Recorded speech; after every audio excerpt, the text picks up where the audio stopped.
राजा परीक्षित बहादुर अभिमन्यु के बेटे और अर्जुन के पोते थे और वो पांडव वंश के एक महान शासक थे। वो बुद्धिमान, न्यायप्रिय और धर्म के रक्षक थे। एक दिन एक घने जंगल में शिकार करते हुए राजा परीक्षित एक हिरण का पीछा करते हुए घने पेड़ों के बीच से गुजरे। थककर और प्यासे होकर उन्होंने जानवर को खो दिया और तब तक भटकते रहे जब तक कि वे ऋषि शमिक के आश्रम में नहीं पहुंचे। राजा ने आदर पूर्वक पूछा, हे ऋषि, क्या आपने किसी हिरण को देखा है?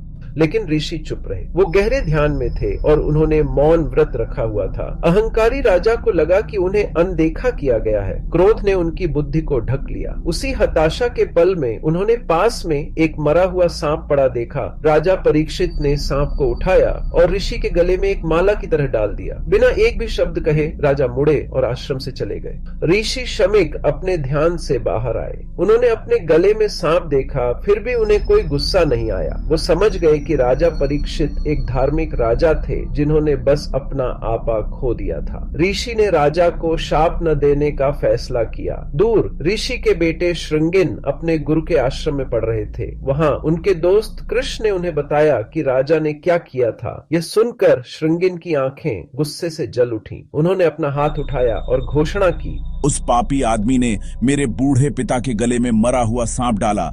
7 दिनों के भीतर वो मर जाएगा। उसे तक्षक, नागों का राजा, मारेगा।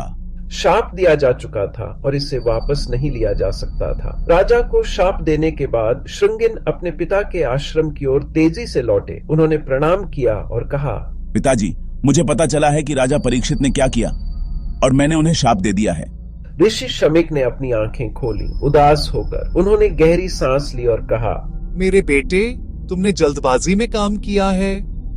राजा ने गलत किया, लेकिन वो धार्मिक हैं। एक बार बोला गया शाप वापस नहीं लिया जा सकता।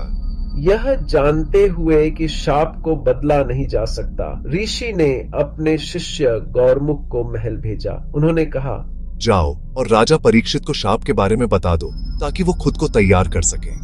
और इस तरह शुरू हुए वो 7 दिन जो सब कुछ बदल देंगे। आगे क्या हुआ, राजा परीक्षित ने क्या किया, यह कथा अगले भाग में। यदि आपको यह पसंद आया तो हमारी अस्तिका मुनि प्लेलिस्ट देखें और सब्सक्राइब करें।